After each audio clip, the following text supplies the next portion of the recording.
நான் நிறைய சிட்டி சைட்லாம் நிறைய எதுவுமே அட்டன் பண்ணதில்லை. நிறைய வில்லேஜ்ல வந்து நிறைய பசங்களை மோட்டிவேட் பண்ணுவேன். இங்கிருந்து என்ன மாதிரி ஸ்போர்ட்ஸ்லயோ இல்லை படிப்புலையோ இல்லை ஏதோ ஒரு துறையில பெரிய லெவல்ல வரணுங்கிறதுக்காக தான் இவ்வளவு தூரம் வந்திருக்கோம் நான் அவங்களுக்காக.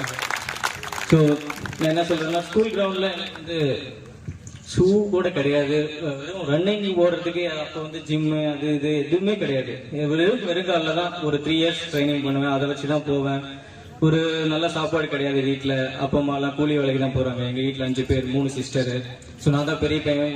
நம்ம ஊர்ல ஒரு டிஸ்ட்ரிக்ட்ல ஒரு நிறைய டிஸ்ட்ரிக்ட்ல அந்த பழக்கம் இருக்கு. என்னன்னா, யாரோ ஒருத்தர் ஒரு ஒரு ஒரு துறையை தேர்ந்தெடுத்து அதுக்கு போய் பிராக்டிஸ் பண்றான் அப்படின்னா அதை வந்து மோட்டிவேட் பண்ணவே மாட்டாங்க, டிஸ்கரேஜ் தான் பண்ணுவாங்க. நான் நிறைய இடத்துல பார்த்துருக்கேன். அதை ஒரு பிடிச்ச விஷயத்த பண்றாங்க அப்படின்னா அதுக்கு வந்து நிறைய பேர் அது வந்து ரொம்ப டிஸ்கரேஜ் பண்ணுவாங்க. என்னையே பண்ணிருக்காங்க.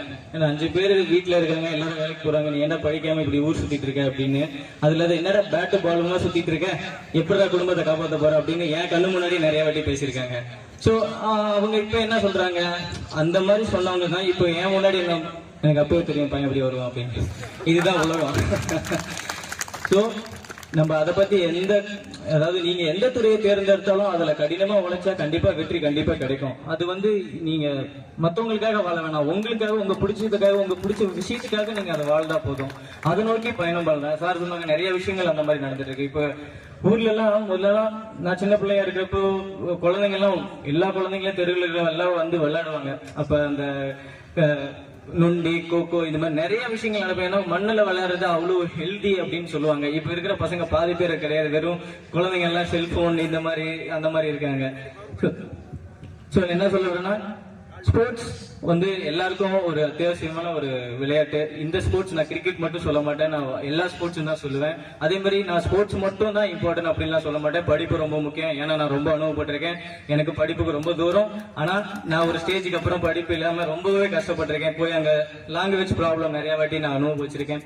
ஸோ அதனால நான் சொல்றேன், ஸ்போர்ட்ஸும் முக்கியம் தான், படிப்பும் முக்கியம் தான், ரெண்டுமே முக்கியம் தான். நீங்க இந்த வயசுல 20 வயசுல ஓடினாதான் உங்க கோல் நோக்கி 30 வயசுல அடைய முடியும். அதுக்கப்புறம் தான் நீங்க லைஃபே ஸ்டார்ட் பண்ண முடியும். நீங்க இந்த 20 வயசுல நீங்க வந்து ஜாலியா இப்படி இருந்துட்டீங்களா, 30-50 வயசு வரைக்கும் நீங்க கஷ்டப்பட்டுட்டு தான் இருக்கும். இன்னி வரைக்கும் நிறைய ஃப்ரெண்ட்ஸ் பார்த்துட்டு இருக்கேன், அந்த மாதிரி கஷ்டப்பட்டுட்டு இருக்காங்க.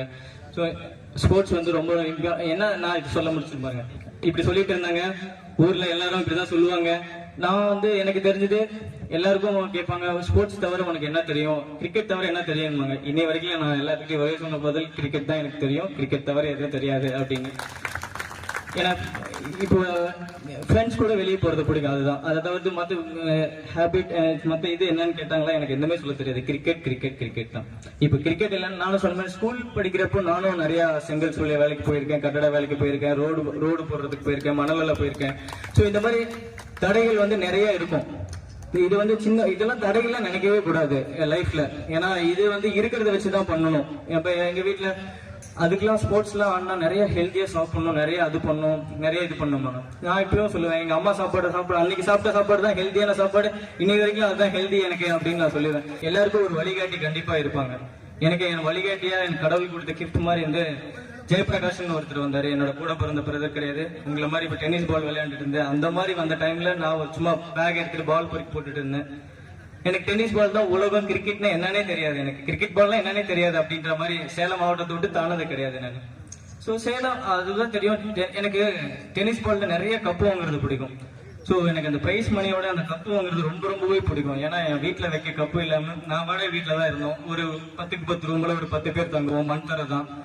ஸோ என் வீட்டுல கப்பு வைக்க இடம் இல்லாம ஃப்ரெண்ட்ஸ் வீட்டில் வச்சிருக்கோம். ஒரு 300-400 கப்பு வாங்க முடியும், அவ்வளவு கப்பு வாங்கியிருக்கேன் நான் அந்த ஃபீல்டில். ஸோ நான் இது என் பெருமைக்காக சொல்லல.